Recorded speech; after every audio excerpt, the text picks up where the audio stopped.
이 시간 하나님께서 우리에게 주시는 말씀은 구약 성경 출애굽기입니다. 출애굽기 20장 8절에서 11절까지의 말씀을 우리가 한 목소리로 같이 읽어보도록 하겠습니다. 화면에 이제 뜨는데요. 여러분 성경 혹은 화면을 봐주시고요. 같이 읽어보도록 하겠습니다. 시작.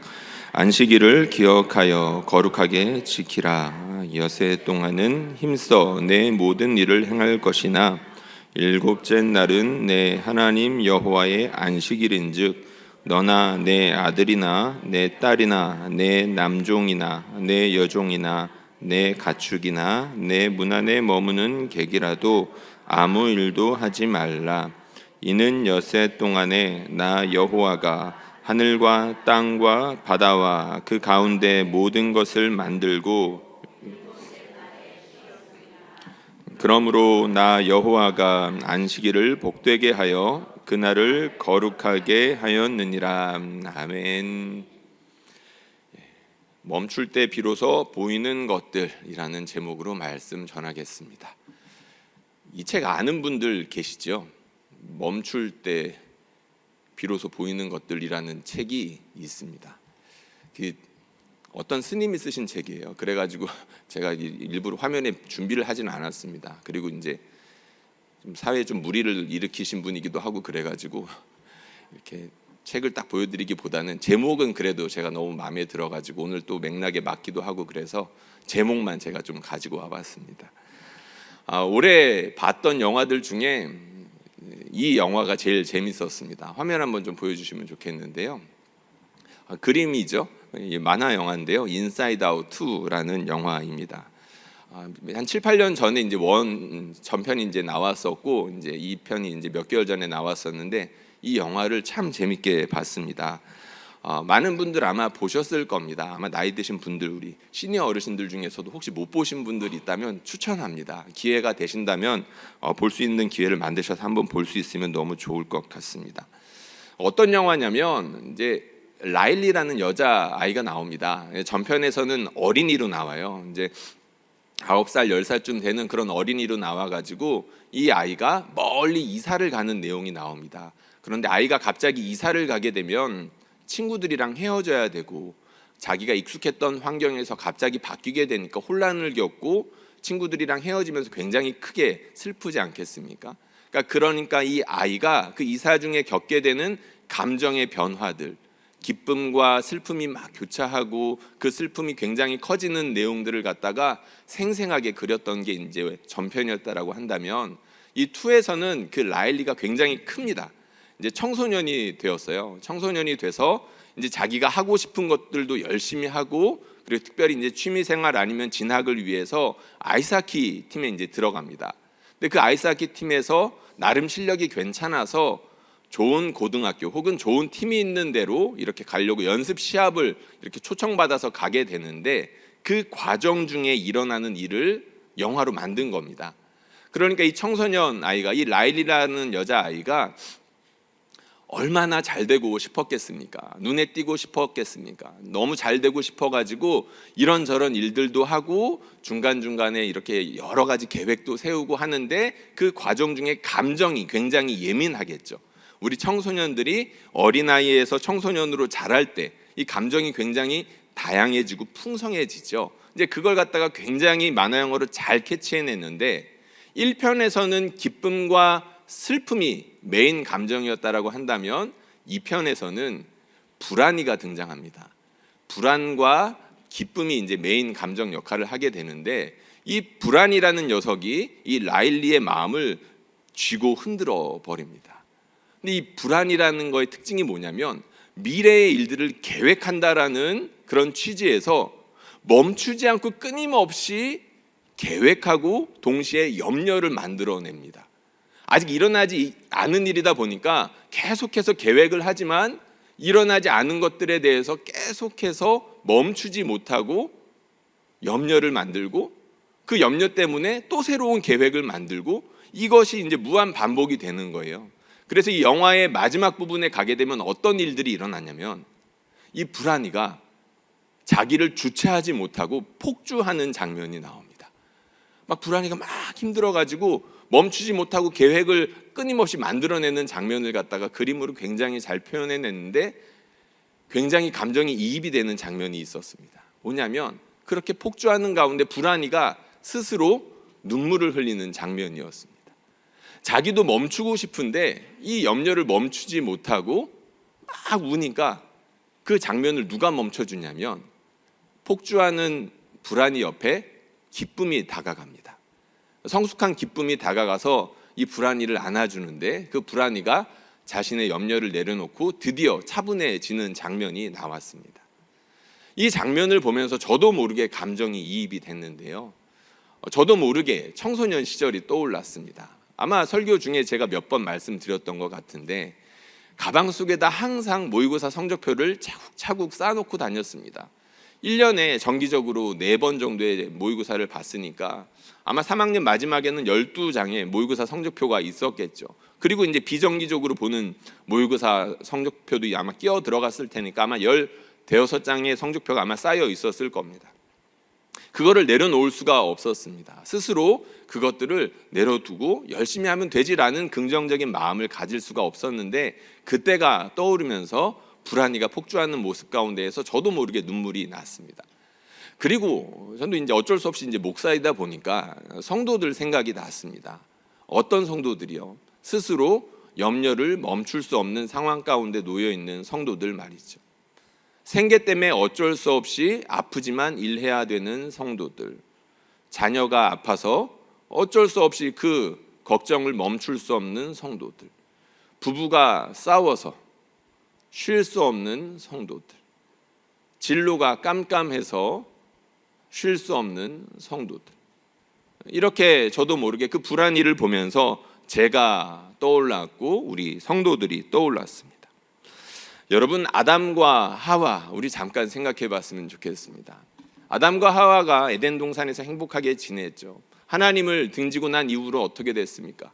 에덴 동산에서 쫓겨나면서 자신들의 인생을 스스로 책임져야 됐었습니다.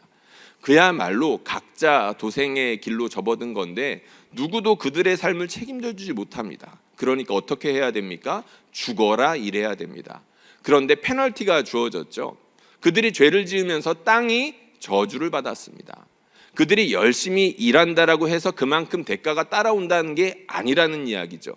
이것은 여러분들도 너무나도 잘 알고 계실 겁니다. 열심히 일한다라고 해가지고 모두에게 공평하게 그만큼의 풍성한 혜택이 돌아가는 세상이 아니라는 거죠. 이것은 아담의 모든 후예들이 잘 알고 있는 사실입니다. 그런데 안타까운 사실 하나가 더 있죠. 그렇게 땅이 저주를 받아서 열심히 일한다라고 그 혜택이 돌아오는 것도 아닌데 그것만으로도 힘든데 사람들 사이의 관계가 틀어지니까 옆에 사람들의 상황들을 주목하지 않을 수가 없는 겁니다. 좀 나쁘게 말하면 눈치를 보지 않고 살 수가 없는 상황이 됐다는 거죠. 형제들 사이에서 어떤 일들이 일어났습니까? 형제들 간에 주먹 다짐이 일어났고 결국에는 살인 사건이 일어났습니다. 형제들 사이에서도 그렇게 친하게 지내지 못하는데 어떻게 편하게 쉴 수 있겠습니까? 그 이후에 얼마 지나지 않아서 성인 에녹이라는 사람이 자신에게 생긴 그 찰과상 때문에 그 어린 사람들을 쳐 죽였다라는 이야기 나오죠. 그 이야기가 나옵니다. 그러니까 각자 도생의 세상일 뿐만 아니라 적자 생존의 세상이고 그리고 약육강식의 세상이 되어버린 겁니다. 그러니까 땅이 저주를 받아서 열심히 일해도 내 몫이 안 나오는 그런 형편인데 내 옆에 있는 사람들이 조금이라도 내가 약한 모습을 보이면 언제라도 치고 들어올 수 있는 상황이 되니까 쉴 수가 없는 거죠. 아담과 하와 그 이후로 모든 사람들이 그러한 삶을 살아가고 있습니다. 여러분, 이 이야기는 굳이 설명하지 않더라도 여러분들이 이미 그러한 삶을 살고 있기 때문에 너무나도 잘 알고 있죠. 우리가 그렇기 때문에 이 세상이 참 수고롭구나라는 것을 너무나도 잘 알고 있습니다. 여러분, 노아 잘 아실 겁니다. 여러분, 노아의 이름의 뜻이 뭔가요? 그 부모님이 노아의 이름을 지으려고 했을 때 세상이 얼마나 힘들었으면 노아의 이름을 노아라고 지었을까라는 생각이 들었습니다. 이 말씀 한번 같이 읽어보면 좋겠습니다. 아마 모르시는 분들도 있을 것 같아서 한번 가져왔는데 같이 읽겠습니다. 시작.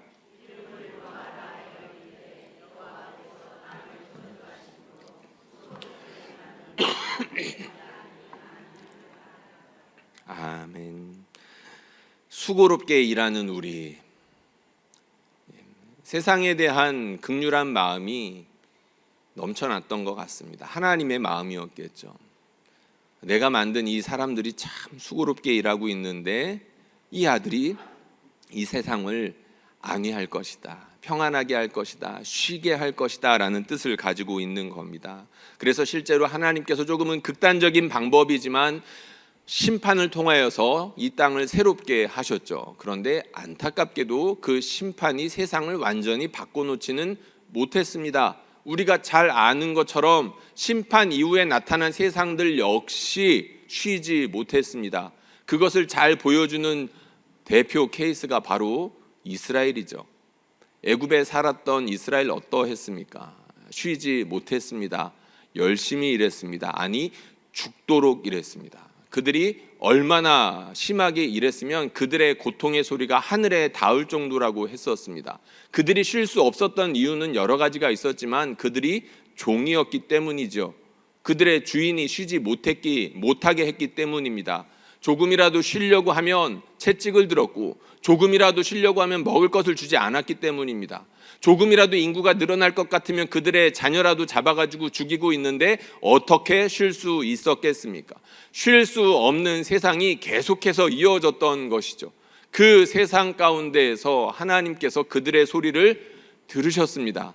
이것이 복음입니다. 하나님께서 쉬지 못하는 세상의 탄식을 들으셨다라는 것이 바로 복음이라는 거죠. 거기에서부터 우리 하나님께서 본격적으로 그들을 향하여서 긍휼의 손길을 내밀기 시작하시기 때문입니다. 이스라엘이 쉬지 못하니까 하나님께서 어떻게 하셨습니까? 직접 개입하십니다. 이 장면이 저한테는 여러 모습으로 참 마음에 감동을 주기도 하고 이렇게 두렵기도 하는 장면입니다. 감동이 되는 장면이라고 한다면, 왜냐하면 하나님께서 나를 사랑하시니까 내가 쉬지 못하면 나에게도 그렇게 개입해 주시지 않겠습니까? 그런데 만약에 누군가가 하나님의 백성을 이렇게 괴롭게 한다라고 한다면 두려운 모습이겠죠.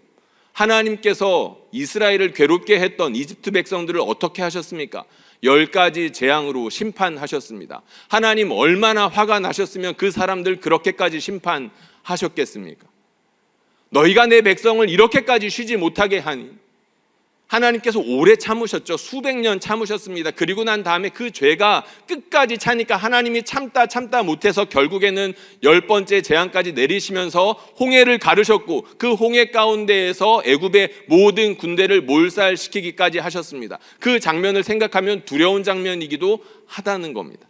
하나님은 자기 백성을 이렇게까지 사랑하시는데, 혹여나 우리가 하나님의 백성의 입장이 아니라 이집트의 입장에서, 애굽 사람들의 입장에서 다른 사람들을 그렇게 괴롭게 한다면 우리가 심판의 대상이 될 수도 있다는 것이죠. 어쨌든 중요한 건 하나님께서 자기 백성이 쉬지 못하는 상태를 내버려 두시지 않았다는 겁니다. 하나님께서 그 백성들을 꺼내 주셨습니다. 꺼내 주셨으면 그들이 이제 자유로운 백성이 되었고 쉬면 좋겠는데, 이스라엘 백성들이 그래도 쉬지 못합니다. 왜요? 그들은 광야에 있었거든요. 광야에서 그들은 쉴 수가 없었습니다. 왜요? 마실 게 없으니까요. 왜요? 먹을 게 없으니까요. 왜 못 쉽니까? 주변에서 자꾸 연약한 사람들 치고 들어오니까요. 아말렉 민족들. 오늘 1, 2부 설교 때 최요한 목사님이 아각 왕에 대한 이야기 했었죠. 아말렉 족속. 그 사람들 산적입니다. 이스라엘 백성이 연약한 백성으로 이렇게 광야에서 헤매고 있으니까 그 뒤에 후미를 공격해가지고 산적질을 한 것 아니겠습니까? 그러니까 쉬지 못하는 겁니다. 먹을 것이 없으니까 쉬지 못하고, 안 그래도 힘들어 죽겠는데 옆에 사람들이 괴롭히니까 쉬지 못하고. 그래서 하나님이 어떻게 하십니까? 그 가운데에서 또 개입하십니다. 쉬지 못하는 백성들에게 찾아가셔서 반석을 터뜨려서 물을 주시고, 만나와 메추라기를 하늘 가운데서 내려주시면서 먹을 것을 주시고, 그 가운데서 싸움에 개입하시면서 그 싸움을 또 이기게 해주시죠. 쉬지 못하는 백성들을 보시면서 안타까워하셔서 끊임없이 개입하시면서 쉴 수 있도록 여건을 만들어 주십니다. 그럼에도 불구하고 이스라엘 백성이 쉬지 못합니다. 어떤 장면을 보면 이것을 알 수가 있냐면, 만나가 하늘에서 내리는데 그 하나님께서 먹을 것을 그냥 공짜로 주시는 거 아니겠습니까? 하나님께서 매일같이 먹을 것을 내려주시는데도 불구하고 이스라엘 백성들이 하나님께서 뭐라고 말씀하시냐면 너희는 일곱째 날에만큼은 나가지 마라. 그 날에는 내가 만나를 주지 않을 거야. 대신 여섯 번째 날에 이틀치 몫을 줄 테니까 그것만큼 너희 먹을 만큼만 가지고 가서 쉬고 있어라고 하셨거든요. 그런데 그 사람들이 어떻게 합니까? 일곱 번째 날에도 나갑니다. 욕심이 지나쳐서 나간 것들도 있겠지만 오죽하면 나갔겠습니까? 염려가 됐던 거죠. 광야니까요. 혹여라도 하루라도 먹을 것이 없으면 내 새끼들 굶어야 되니까요. 걱정이 됐겠죠. 쉴 수가 없는 겁니다. 하나님께서 그런 이스라엘 백성들 너무 불쌍해서 주신 계명이 무슨 계명이냐면 바로 안식일 계명입니다. 하나님께서 이 안식일만큼은, 이 일곱 번째 날만큼은 제발 멈추고 쉬어라 라고 말씀을 해주셨다는 거예요. 이해가 가시죠?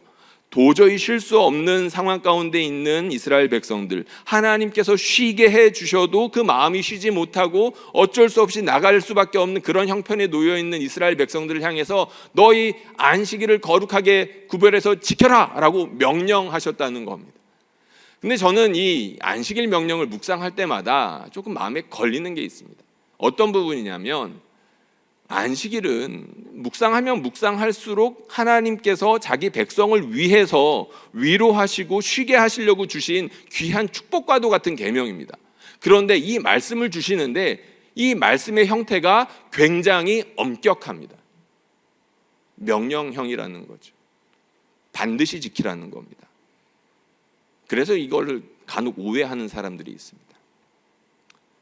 주일 성수라는 개념은 사실 축복의 개념이고 위로의 개념이고 하나님께서 우리를 정말로 쉬게 해주시기 위해서 우리가 주일 성수해야 되는 측면이 많이 있는데 이 귀한 측면들을 쏙 빼버리고 율법만 남게 되는 거죠. 하나님께서 왜 이렇게 명령형으로 주셨을까? 실제로 선지서들을 보면 안식과 관련된 명령들은 선지자들이 굉장히 엄격하게 이야기합니다. 너네가 안식일을 범하니까 하나님께서 이렇게 노하신 것이 아니냐, 너희가 이렇게 안식일을 범하니까 하나님께서 너희를 심판으로 치신 거 아니냐, 이렇게 극단적으로 말하는 선지자들이 꽤나 있었습니다. 그러니까 모세도 그렇고 선지자들도 그렇고 하나님의 명령이 안식일 계명을 굉장히 엄격하게 하는 것으로 분명하게 표현했다는 겁니다. 이유가 있겠죠. 왜일까요? 제가 앞서 설명드렸던 이유가 바로 그 이유입니다. 이들은 쉴 수 없는 상황에 있기 때문입니다. 하나님께서 빛이 있으라라고 했을 때 빛이 생겼던 그 능력의 하나님께서 친히 그렇게 강력하게 말씀하시지 않으면 쉴 수 없는 상황 가운데 있기 때문입니다. 그들의 주변 상황이 그랬고 그들의 죄된 마음이 그랬다는 겁니다. 하나님을 믿을 수가 없는 그들의 모든 형편과 마음을 너무나도 잘 아시기 때문에 친히 명령하셨다는 거죠. 멈춰라. 내 백성을 쉬게 해라. 라는 명령으로 그렇게 친히 하나님께서 명령하셨다는 것입니다. 멈출 수 없는 사람들한테 멈춰라 라고 하셨다는 거예요. 스스로 멈출 수 없으니까. 그리고 하나님께서 이 사람들에게 이 명령을 엄격하게 주신 중요한 이유가 한 가지가 더 있습니다. 이 말씀에서 우리가 힌트를 얻을 수가 있는데 출애굽기 20장 10절 말씀입니다. 이 말씀 저희가 한번 소리내서 같이 읽어보겠습니다. 시작.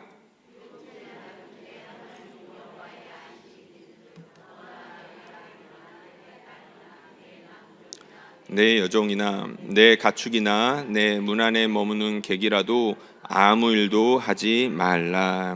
아멘. 하나님께서 안식일 계명을 강력하게 명령하신 이유는 또 여기에 있습니다. 다른 사람들 이야기가 나오죠. 적어도 내 손 안에서 머무는 자녀들이나 네가 부리는 사람들이라고 한다면 이 사람들 안식일 지킬 수 있도록 네가 쉬는 것처럼 이 사람들도 쉴 수 있게 해줘야 돼 라고 말을 한다는 거죠. 여러분, 애굽 사람들처럼 하나님의 백성들조차 자기 손 안에 있는 사람들을 갖다가 부려놓고 자기는 쉰다라고 한다면 이 모습은 아름답지 못합니다. 하나님께서 자기 백성을 구원하셔서 너무 불쌍히 여기셔서 일주일에 하루만큼은 쉬어라 라고 말씀을 하셨는데 그 불쌍히 여김을 받은 백성들이 자기에게 조금 여유가 생겼다라고 해가지고 자기 손이 닿을 수 있는, 자기의 영향력이 미칠 수 있는 그런 사람들에게 열심히 일시키는 겁니다. 안식도 하지 못할 만큼. 열심히 일하는 건 중요하죠. 그런데 안식하지 못할 만큼, 일주일에 하루만큼 쉬지 못하게 할 만큼 끔찍하게 일을 시킨다라고 한다면 하나님 보시기에 가슴 아픈 일이고 역시 하나님을 화나게 할 만한 일이겠죠. 그러니까 하나님께서 이렇게 강력하게 말씀하시는 것입니다. 안식일만큼은 제발 멈춰라, 안식일만큼은 제발 멈추게 하라라고 말씀을 해 주셨다는 것입니다. 안타깝게도 우리가 사는 세상은 애굽 같은 곳이 너무나도 많습니다. 곳곳이 애굽이라는 거예요. 수많은 사람들이 쉴 수 없는 형편에 이렇게 놓이게끔, 몰아가게끔 하는 세상이라는 거죠. 어린이들 생각이 많이 났습니다. 우연히 이제 지나쳐간 아마 광고 때문에 그랬던 것 같은데, 지금 이 세상 가운데 감사하게도 우리나라는 선진국이 되었고 어린이들이 노동하는 일들이 그렇게 많지는 않죠. 전 세계 가운데에서 우리 어린아이들이 노동하는 인구가 몇이나 되는지 아시나요? 1억 5천만 명쯤 된다고 합니다. 우리 어린이들이 왜 일하나요? 그런 상황 가운데 놓여 있으니까 어쩔 수 없이 일하는 거겠죠. 안타까운 상황입니다. 애국과 같은 곳이라는 거죠. 얼마 전에 드라마 한 편을 봤습니다. 그런데 거기에서는 제가 사는 곳과는 너무나도 다른 세계 이야기를 보여주었습니다. 강남 모 지역의 학원가의 이야기들을 이제 비춰주는 이야기였는데, 우리 초등학생들, 너무나도 어린 아이들이 의대 준비한다고 거기 가가지고 감옥처럼 갇혀 있는 거예요. 물론 자기가 스스로 열심히 하는 애들도 있겠죠. 몇이나 되겠습니까? 마치 애굽과 같아 보였습니다. 여러분, 그런데 그런 아이들을 그곳에 보내는 우리 부모님들 중에 기독교인들 없을까요? 우리나라의 기독교 인구가 한 15%, 20%, 많으면 20%까지 된다고 하는데 한 15% 되겠죠? 아마 그 정도 비율만큼 있을 겁니다. 더 있을지도 모르겠죠. 여러분, 우리가 손이 닿는 그 범위 가운데에서 우리 자녀들, 아니면은 우리가 적어도 월급을 주는 사람들, 아니면 내 영향력이 미치는 사람들에게 적어도 일주일에 하루만큼은 마음 편히 쉴 수 있게끔 해줘야 되는 것이 하나님의 백성으로서의 마땅한 노릇인데, 그렇지 못한다라고 한다면 우리 하나님께서 얼마나 가슴 아프시겠습니까? 그리고 이 말씀을 우리가 성도로서 목양적인 차원에서 이 말씀을 조금 더 생각해 볼 필요가 있습니다. 어떤 차원이냐면, 내 주변에 그렇게 쉬지 못하는 사람이 없는지 돌아봐야 된다는 겁니다. 저는 목회자니까 제 일이, 주 일이 이제 그 일이니까 주로 하는 일들이 그런 거겠죠. 근데 여러분들도 마찬가지. 같이 목양하는 거라고 제가 몇 번씩이나 말씀을 드렸었죠. 여러분들도 성도지만 동시에 목양자의 위치 가운데 있는 겁니다. 여러분들이 주변을 돌아보는 거예요. 쉬지 못하는 사람들. 그런데 왜 쉬지 못하나요? 가장 큰 이유는 일하는 것 때문이겠죠. 생계가 아주 무서운 겁니다. 생계를 책임지지 못하면 가족 전체가 굶을 수 있기 때문에 어쩔 수 없이 일하고, 너무 많이 일하고, 쉬지 못할 채로 일하고, 그런 분들이 우리 주변에 왜 없겠습니까? 오늘 아침에도 잠깐 교육자들 모이는데 물어봤습니다. 어떻게든 좀 잘 쉬고 계시나요? 교육자들은 감사하게도 우리 성도님들이 배려해 주셔가지고 일주일씩 잘 쉬고 있습니다. 근데 우리 가족들 가운데에는 그렇지 못하는 분들이 계시더라고요. 휴가를 가지 못했습니다. 남편 회사가 너무 바빠가지고 지금 그런 상황 가운데 있네요. 그런 분들이 어디 한둘이겠습니까? 이 말은 당연하다는 이야기가 아닙니다. 안타까운 상황이라는 거죠. 여러분, 생계뿐만 아니라 사람들을 쉬지 못하게 하는 이유들은 넘쳐납니다. 제일 흔한 이야기가 또 뭐가 있을까요? 아픈 거. 내가 아프면 쉬기가 어렵습니다. 자꾸 아픈데 어떻게 쉴 수 있겠습니까? 여러분 잘 아시는 것처럼 우리 담임 목사님, 목이랑 허리랑 아파가지고 쉬어도 쉬는 게 아니셨겠죠. 그래도 그동안 수술 받지 못하시다가 이번에 수술 받으시고 잠깐이나마 안식을 가질 수 있는 게 얼마나 다행인지 모르겠습니다. 근데 목사님 뿐이겠습니까? 여러분들 가운데 우리 주변에 아픈 성도들 얼마나 많이 있습니까? 그런데 그렇게 아픈 성도들 말고 가족이 아프면 이것도 참 골치 아픈 일입니다. 내가 아픈 것도 쉬지 못하는 일인데 내 가족이 아프면 쉴 수가 없죠. 간병해야 됩니다. 쉬기가 어렵습니다. 오늘 교회 오신 분 중에 한 분이 딱 그런 분이었었습니다. 남편분이 1년 넘게 지금 병상에 누워 있는데 쉴 수 있을까요?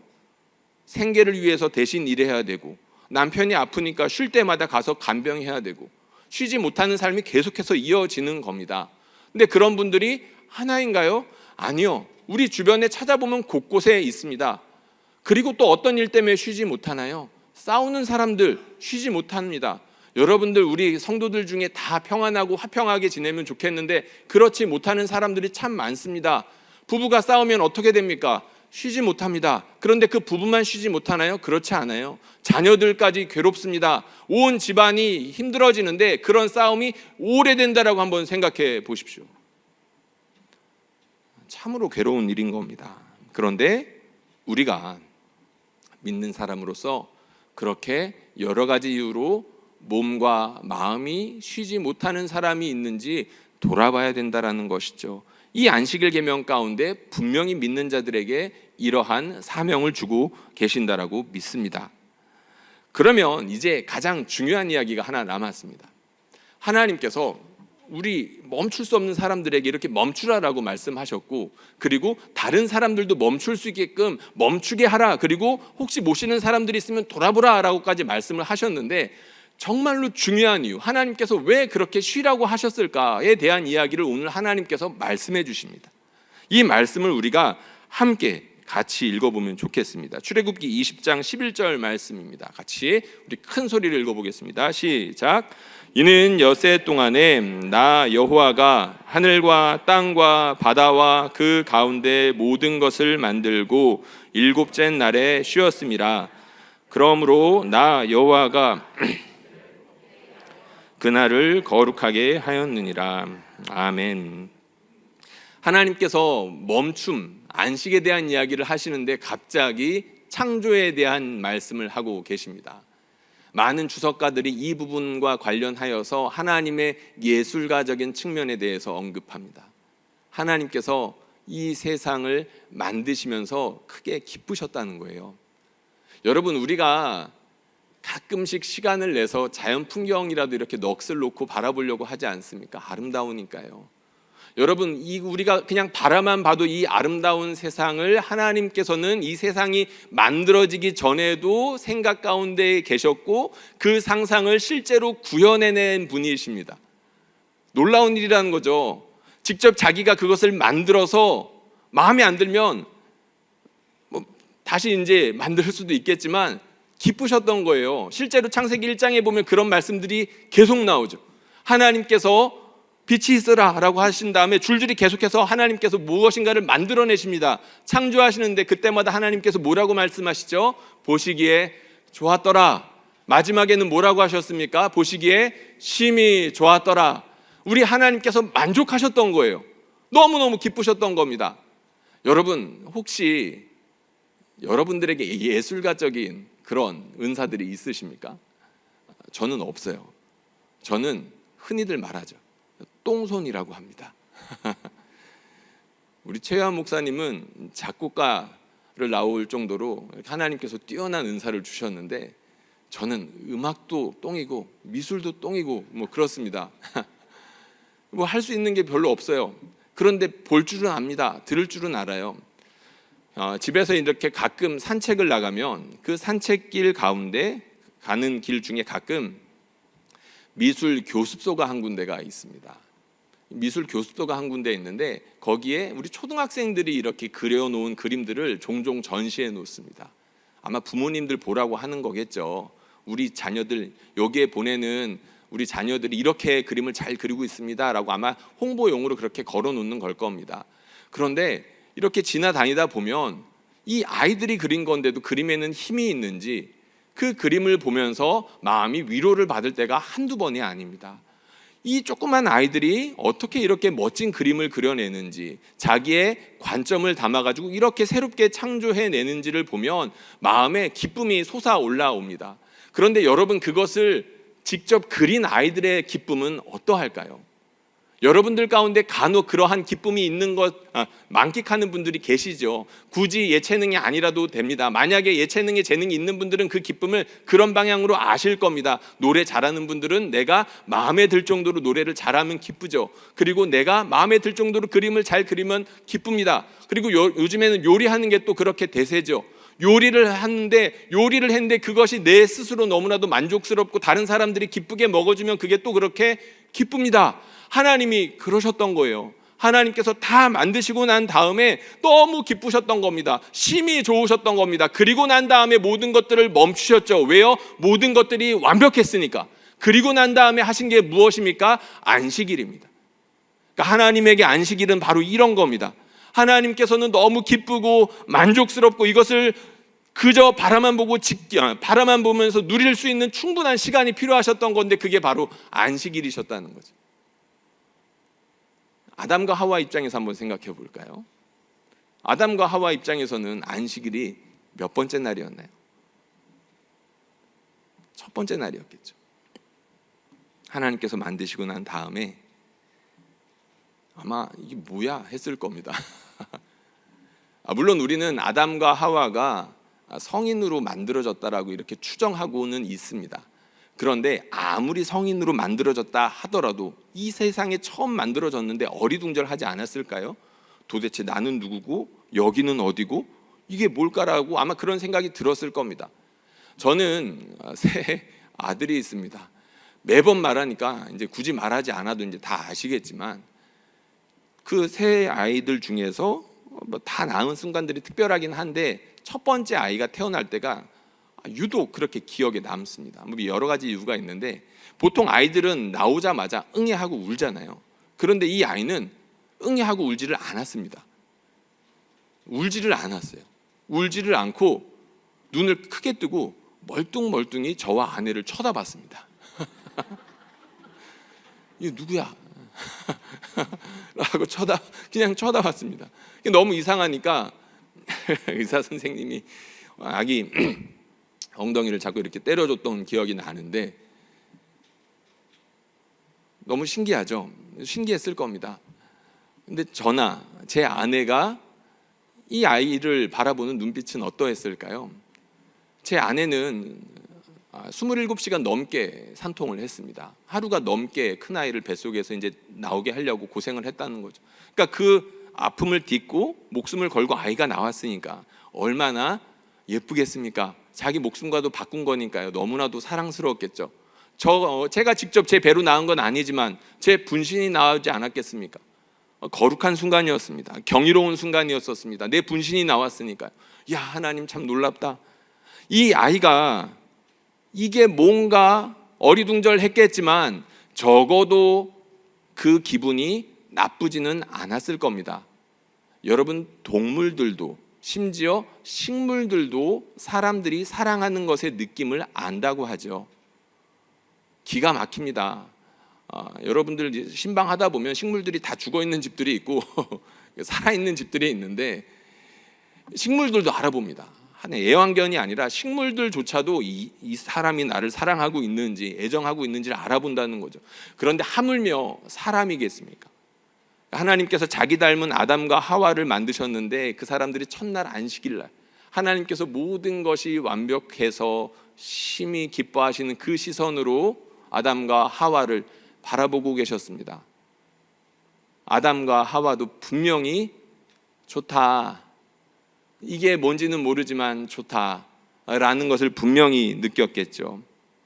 여러분, 하나님께서 왜 안식하라고 하셨을까요? 자기 백성이 불쌍하셨기 때문입니다. 하나님께서 이 땅 가운데에서 쉬지 못하는 자기 백성들이 너무 불쌍하셨기 때문입니다. 스스로 멈출 수 없는 그 사람들이 제발 일주일에 하루만큼은 멈춰서 우리 하나님의 그 시선을 누리기를 바라셨기 때문입니다. 그들이 얼마나 존귀한 존재들인지 잠깐 하루라도 멈추면서 영원의 시간에 사로잡혀 그 하나님의 품 가운데에서 그것을 누리기를 바라셨기 때문입니다. 또한 그것을 혼자만 누리지 말고 다른 사람들, 만약에 그것을 먼저 누리고 있는 사람들이라면 그것을 아직 알지 못하는 다른 사람들에게 야, 너 이렇게 존귀한 존재야, 하나님께서 너를 이렇게 아름답게 만드셨어라는 이 귀한 기쁨의 소식을 알려가지고 야, 우리 일주일에 하루만큼이라도 같이 쉬면서 우리 하나님의 품에서 즐기자. 우리 주님께서 모일 때마다 나를 기념하라고 하셨죠. 먹을 것이었습니다. 왜 먹을 것으로 그렇게 자신을 비유하셨을까요? 우리 하나님께서는 끊임없이 그 사랑을 멈추지 않고 풍성하게 나누어 주신다는 것을 그렇게 형제들의 나눔으로 그 성찬을 통해서 이 세상 가운데 우리 하나님의 시간이 시작되었다는 것을 그렇게 드러내시고자 했던 것입니다. 사랑하는 성도님들, 멈출 때에야만 비로소 볼 수 있는 것들이 있습니다. 우리가 스스로 쉴 수 없다라고 한다면 그때는 예수님께로 달려가면 됩니다. 우리 예수님께서 뭐라고 말씀하셨나요? 수고하고 무거운 짐진 자들아, 다 내게로 오라. 내가 너희를 쉬게 하리라. 할렐루야. 우리 하나님께서 너무너무 사랑하셔가지고 그 백성들 쉬게 하시려고 자기 아들까지 보내주셨습니다. 그 아들이 우리 하나님께서 자기 백성을 향하신 진짜 뜻이 안식이라는 것을 그렇게 친히 분명하면서도 선명하게 드러내셨습니다. 올해 표어가 요겁니다. 여호와의 은혜의 해. 여러분, 희년을 뜻하죠. 여러분, 희년, 모든 빚이 탕감되는 해입니다. 모든 묶여있던 그런 관계들이 풀려나는 해입니다. 자유를 선포하는 해이죠. 여러분, 희년이 안식일의 정신으로부터 시작됐다는 것들을 우리는 기억해야 됩니다. 안식일로부터 안식년이 생겨나는 것이고 안식일로부터 희년으로 확장되는 것이죠. 우리가 일주일에 한 번 주님께 간절하게 예배하는 것을 통해서 우리 스스로 멈출 수 없었던 그 우리의 몸과 마음을 그제서야 주 안에서 멈출 수 있게 되고 주 안에서 참다운 쉼을 누리게 되며 이것이 확장되어서 여호와의 은혜의 해가 선사하는 참된 해방을 누릴 수 있고 그것을 다른 사람들에게도 전할 수 있는 그런 특권을 누릴 수 있게 되는 것입니다. 사랑하는 성도님들, 바라기는 저와 여러분들이 그렇게 주의 은혜로 말미암아 멈출 수 있고 멈춤으로 말미암아 누릴 수 있는 이 특별한 은총들을 많은 사람들에게 선물할 수 있으면 좋겠습니다. 우리 하나님께서 서울 은현교회에게 그런 은혜 주시기를 주님의 이름으로 축원합니다.